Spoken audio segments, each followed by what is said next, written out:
توفیق نصیب فرمائے۔ اب کھولیے قرآن شریف۔ اعوذ باللہ من الشیطان الرجیم، بسم اللہ الرحمن الرحیم۔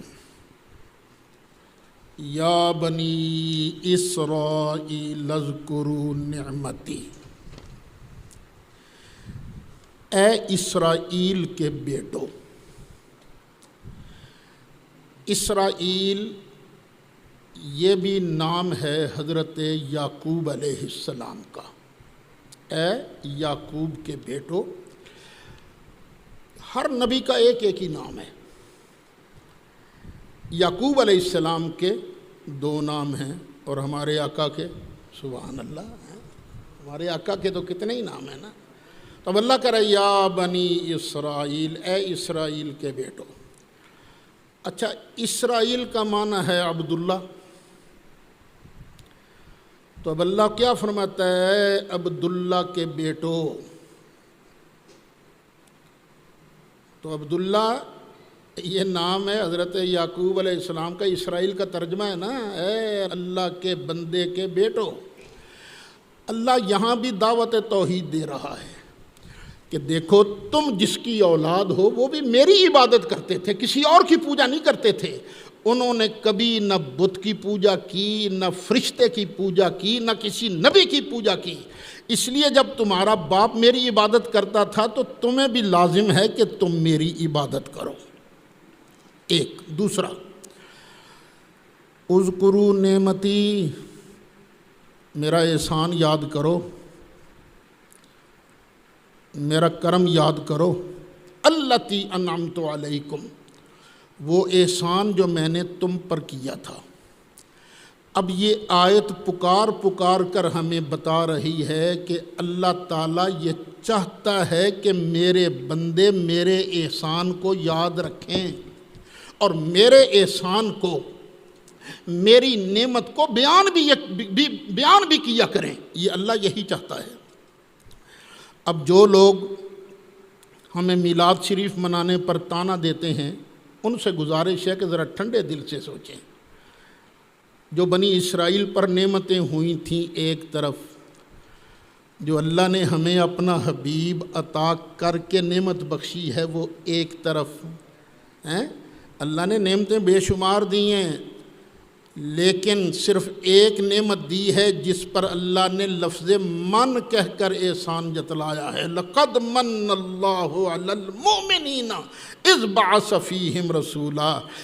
جب اللہ تعالیٰ بنی اسرائیل کے بارے چاہتا ہے کہ وہ میرے احسان یاد کریں، تو جب ہم اس کے سب سے بڑے احسان کا ذکر کریں گے، چرچا کریں گے، اس احسان کو بیان کرنے کے لیے محفلیں سجائیں گے، تو امید ہے اللہ تعالیٰ ہم سے بھی راضی ہوگا۔ فرمایا وَأَوْفُوا بِعَهْدِي أُوفِ بِعَهْدِكُمْ، اے بنی اسرائیل تم میرا وعدہ پورا کرو، میرا عہد جو میرے ساتھ کیا نا تم وہ پورا کرو۔ أُوفِ بِعَهْدِكُمْ، تو میں تمہارے ساتھ کیا ہوا وعدہ پورا کروں گا۔ سورۃ مائدہ آیت نمبر 12، یہ وعدہ یہاں بیان ہو رہا ہے۔ وَلَقَدْ أَخَذَ اللَّهُ مِيثَاقَ بَنِي إِسْرَائِيلَ، اور بے شک اللہ نے بنی اسرائیل سے پکا وعدہ لیا۔ وَبَعَثْنَا مِنْهُمُ اثْنَيْ عَشَرَ نَقِيبًا، اور ہم نے ان پر 12 سردار مقرر کیے۔ وَقَالَ اللَّهُ إِنِّي مَعَكُمْ، اور اللہ نے فرمایا بے شک میں تمہارے ساتھ ہوں۔ کب ساتھ ہوں؟ لَإِنْ أَقَمْتُمُ الصَّلَاةَ، اگر تم نماز قائم رکھو، وَآتَيْتُمُ الزَّكَاةَ، اور زکوٰۃ دیتے رہو، وَآمَنْتُمْ بِرُسُلِي، اور میرے رسولوں کو مانتے رہو۔ اگلے الفاظ قابل کا وَعَزَّرْتُمُوهُمْ، اور میرے رسولوں کی تم تعظیم کرتے رہو۔ وَأَقْرَضْتُمُ اللَّهَ قَرْضًا حَسَنًا، اور تم اللہ کو قرض حسن دیتے رہو۔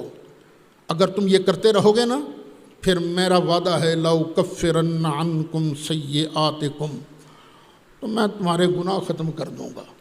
وَلَأُدْخِلَنَّكُمْ جَنَّاتٍ تَجْرِي مِن تَحْتِهَا الْأَنْهَارُ، اور ہم تمہیں ضرور بالضرور داخل کریں گے، میں لے جاؤں گا ان باغات میں جن کے نیچے سے نہریں جاری ہیں۔ ومن کفر بعد ذلک منکم فقد ضل سواء السبیل، تو اس کے بعد تم میں سے جو کفر کرے گا وہ ضرور سیدھی راہ سے بہک جائے گا۔ یہ ہے وہ وعدہ جو اللہ نے ان کے ساتھ کیا تھا کہ تم نے یہ کام کرنے ہیں، نماز قائم رکھنی ہے، زکوٰۃ دینی ہے، میرے رسولوں کو مانتے رہنا ہے، اور تم نے ان کی تعظیم بھی کرنی ہے، اللہ کو قرض حسن بھی دیتے رہنا ہے۔ تم یہ کرو گے تو میں کیا کروں گا؟ تمہارے گناہ بھی ختم کر دوں گا، تمہیں جنت کے اندر بھی لے جاؤں گا۔ اب اللہ تعالیٰ پہلے پارے میں اسی وعدے کو یاد کرا رہا ہے، اوفو بعہدی اوف بعہدکم، تم میرے ساتھ اپنا معاہدہ پورا کرو، میں تمہارے ساتھ کیا گیا عہد پورا کروں گا۔ وَإِيَّايَ فَارْهَبُونِ، اور صرف مجھ ہی سے ڈرو، صرف مجھ سے ہی ڈرنا ہے۔ آخرت کے اندر جسے چاہوں گا میں سزا دوں گا، جسے چاہوں گا میں بچاؤں گا، اس لیے آخرت کا ڈر جو ہے صرف تم نے میرا رکھنا ہے، میں ہی مالک ہوں یوم الدین کا۔ وَآمِنُوا بِمَا أَنزَلْتُ مُصَدِّقًا لِمَا مَعَكُمْ، اور ایمان لاؤ اس پر جو میں نے اتارا، اس حال میں کہ وہ تصدیق کرنے والا ہے اس چیز کی جو تمہارے پاس ہے۔ میں نے اتارا ہے قرآن، اور قرآن مصدق ہے تورات کا، قرآن مصدق ہے انجیل کا۔ انجیل نے کہا تھا مصطفیٰ آئیں گے، تورات نے کہا تھا مصطفیٰ آئیں گے، یہ کہا تھا تورات نے انجیل نے۔ اگر مصطفیٰ نہ آتے تو کیا انہوں نے سچا ہو جانا تھا کتابوں نے؟ نہیں، تو قرآن نے آن کر ان کو سچا کیا ہے۔ اچھا، اس آیت پر بھی ذرا غور کرو نا، قرآن مصدق ہے، کسی نبی کا مبشر نہیں۔ قرآن کیا ہے؟ مصدق ہے، تصدیق ہوتی ہے پہلی کتابوں کی۔ مبشر ہوتا تو کیا معنی تھا؟ قرآن خوشخبری دے رہا ہے کہ ایک اور کتاب آئے گی۔ یہ قرآن مبشر نہیں ہے کسی نبی کا، یہ مصدق ہے پہلی کتابوں کا، تو یہ جملہ بھی میرے مصطفیٰ کی ختم نبوت کی دلیل ہے۔ پھر آگے فرمایا وَلَا تَكُونُوا أَوَّلَ كَافِرٍ بِهِ، اے یہودیو، اور تم پہلے کافر تو نہ بنو، تمہیں تو چاہیے تھا چھلانگ لگا کے سب سے آگے بڑھ کر تم ہمارے حبیب کا کلمہ پڑھتے، لیکن تم تو پہلے ہی کافر بن گئے۔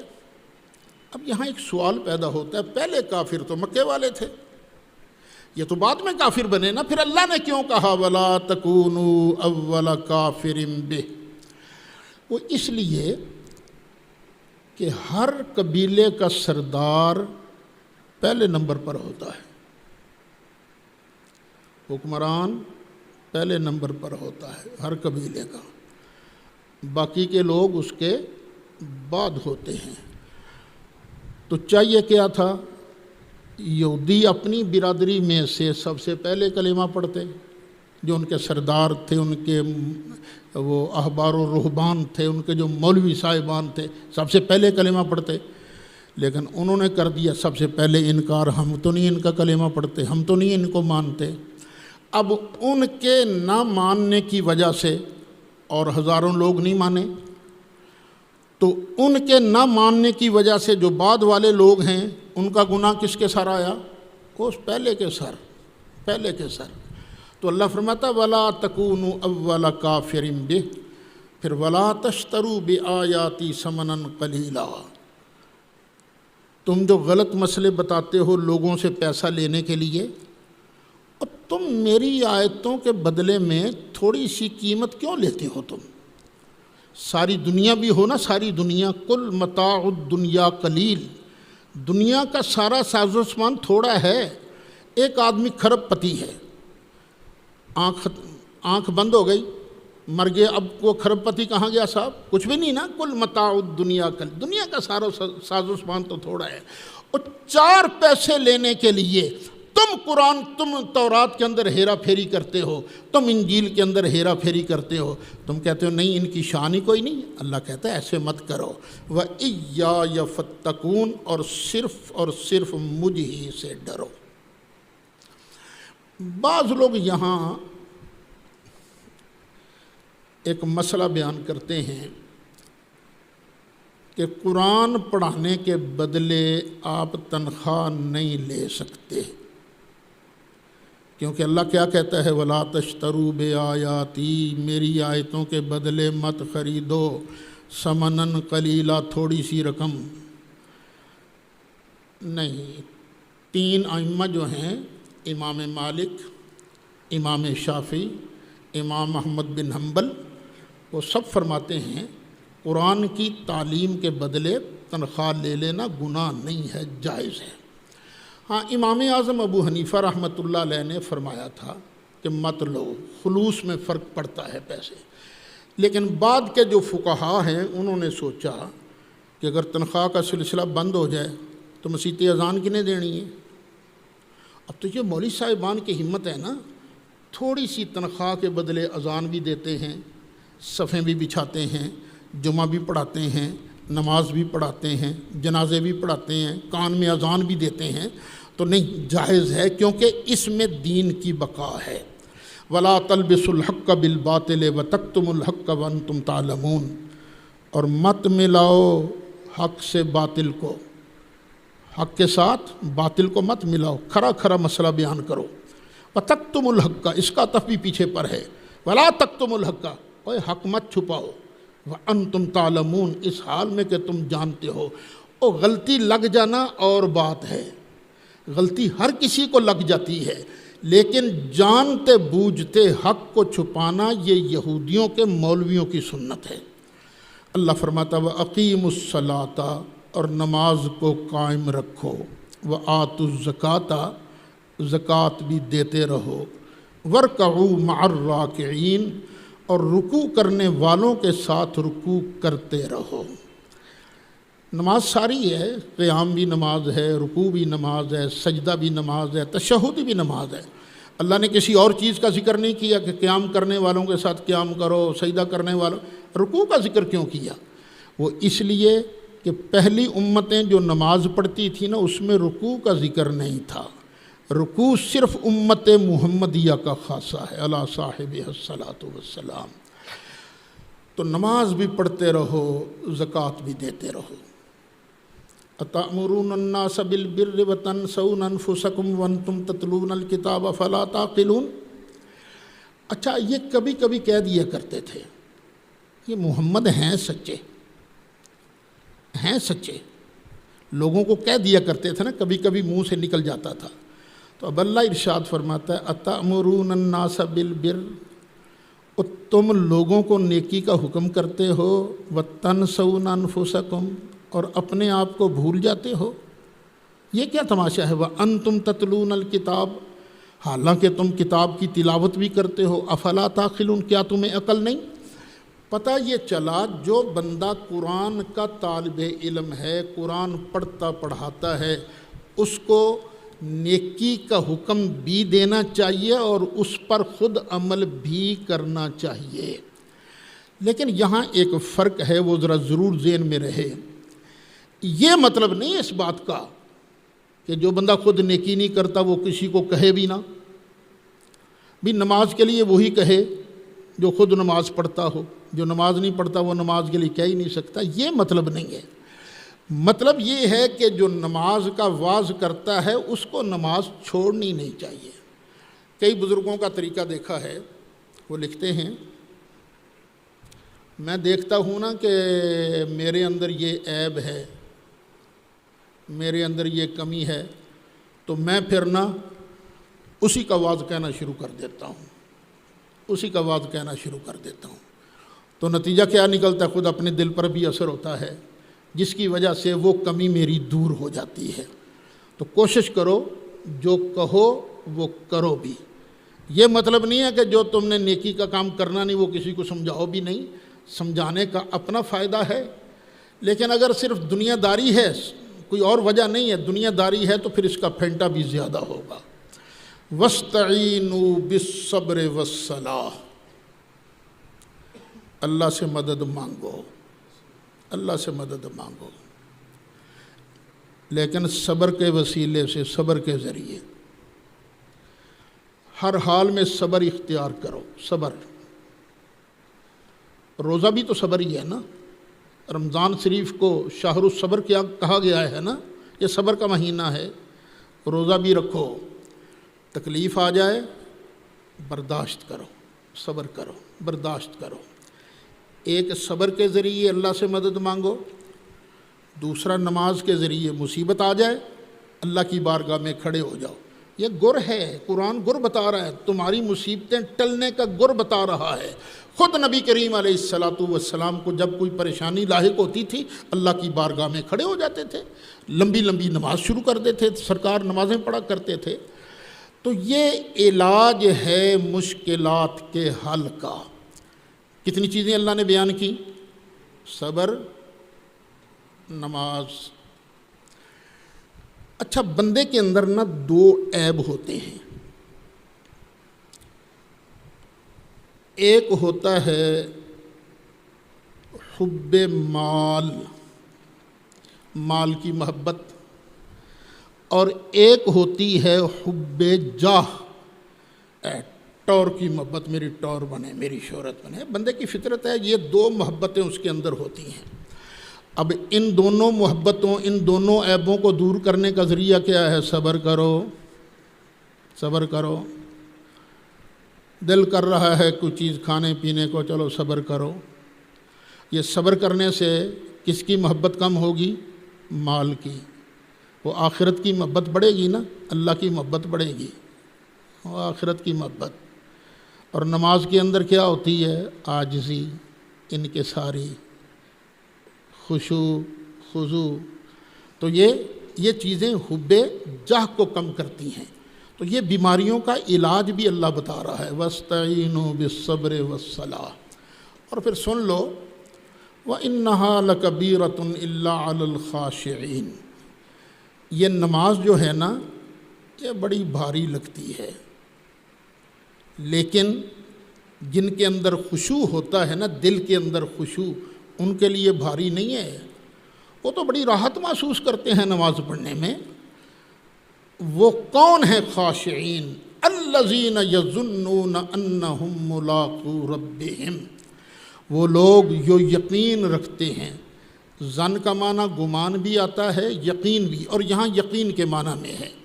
خاشعین وہ لوگ ہیں جنہیں یقین ہے کہ انہیں اپنے رب سے ملنا ہے، وَأَنَّهُمْ إِلَيْهِ رَاجِعُونَ، اور انہوں نے اللہ ہی کی طرف رجوع کرنا ہے۔ جس کو یہ یقین ہوتا ہے نا، آٹومیٹیکلی اس کے دل کے اندر خشوع کی دولت پیدا ہو جاتی ہے۔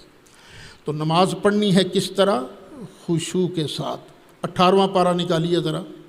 18واں پارہ شروع ہو رہا ہے، قد افلح المؤمنون، بے شک کامیاب ہو گئے مومن۔ کون سے مومن کامیاب ہو گئے؟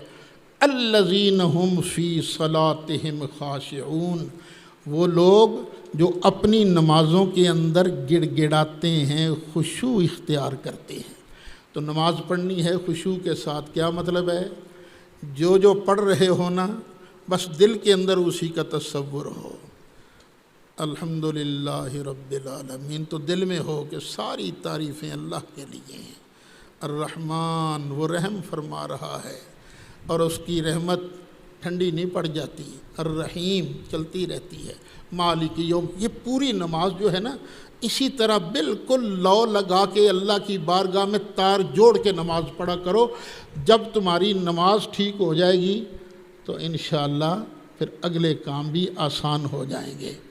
ہمارے ابا جی قبلہ رحمۃ اللہ علیہ یہاں آزاد کشمیر سے ہمارے بڑے حضرت صاحب کچھ طلبہ کو بھیجا کرتے تھے کہ جاؤ بھی مفتی صاحب کے مدرسے میں جا کے دین پڑھ کے آؤ۔ جب واپس جاتے تھے تو بڑے حضرت صاحب ایک ہی بات پوچھا کرتے رہے، مفتی صاحب نے نماز بھی سیکھی ہے کہ نہیں تو سانے جس طرح کہ بلا مفتی صاحب نماز پڑھنے کو دی وہ بھی سیکھ کے آ جاؤ تو بہت بڑی گل ہے۔ تو اللہ تعالیٰ یہ جو اللہ والے ہیں ان جیسی نماز ہمیں بھی نصیب فرمائے۔ پھر آگے فرمایا یا بنی اسرائیل اذکروا نعمتی، اے یعقوب کے بیٹو یاد کرو میری نعمت کو، التی انعمت علیکم، وہ احسان جو میں نے تم کو کیا تھا، وانی فضلتکم علی العالمین، اور میں نے تمہیں فضیلت بخشی تھی تمام جہانوں پر۔ یہاں پر سوال پیدا ہوا کہ اگر سب جہانوں پر فضیلت بخشی تھی بنی اسرائیل کو تو ہم کیسے افضل ہو گئے؟ یہ دوسری آیت ہے نا، القرآن یفسر بعضہ بعضا، قرآن کا بعض حصہ خود بعض حصے کی تفسیر کرتا ہے۔ اللہ نے خود بیان فرمایا، میں نے یہاں ترجمہ کیا ہوگا وَأَنِّي فَضَّلْتُكُمْ، اور بے شک میں نے تم کو فضیلت بخشی علی العالمین، اس زمانے کے لوگوں پر۔ جب ہماری باری آئی تو اللہ نے فرمایا کنتم خیر امت اخرجت للناس، امتیں بڑی آئی ہیں لیکن سب سے افضل اور سب سے اعلیٰ امت ہے امت مصطفیٰ تم ہو۔ واتقوا یوماً، اور ڈرو اس دن سے، لا تجزی نفس عن نفس شیئا، جس دن کوئی کافر جان کسی کافر جان کا کوئی بدلہ نہ دے سکے گی، ولا یقبل منہا شفاعہ، اور نہ کافر کے لیے شفاعت قبول کی جائے گی، ولا یؤخذ منہا عدل، اور نہ ہی کافروں سے کوئی بدلہ لیا جائے گا، فدیہ لیا جائے گا، ولا ہم ینصرون، اور نہ ہی ان کی مدد کی جائے گی۔ یہ کن کے لیے حکم ہے؟ کافروں کے لیے، مگر نہ مسلمانوں کے لیے شفاعت ہوگی۔ اچھا، لیکن شفاعت کا ایک تصور غلط ہے اور ایک صحیح ہے۔ غلط شفاعت کا تصور یہ ہے کہ نبی کریم علیہ السلام اور انبیاء اور اولیاء اپنے زور کی وجہ سے اللہ سے بات منوا لیں گے، ہم کو جنت میں لے جائیں گے۔ یہ شفاعت کا غلط تصور ہے۔ کوئی اپنے زور کی وجہ سے اللہ سے کوئی بات نہیں منوا سکتا۔ اللہ پر کس کا زور چلتا ہے؟ شفاعت وہ کرے گا جس کو اللہ اذن دے گا۔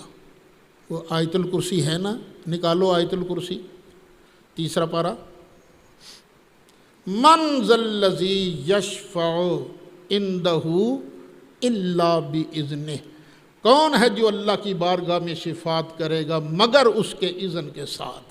اللہ کا اذن ہوگا تو اللہ کے اذن کے ساتھ سرکار بھی شفاعت کریں گے، انبیاء بھی شفاعت کریں گے، اولیاء بھی شفاعت کریں گے۔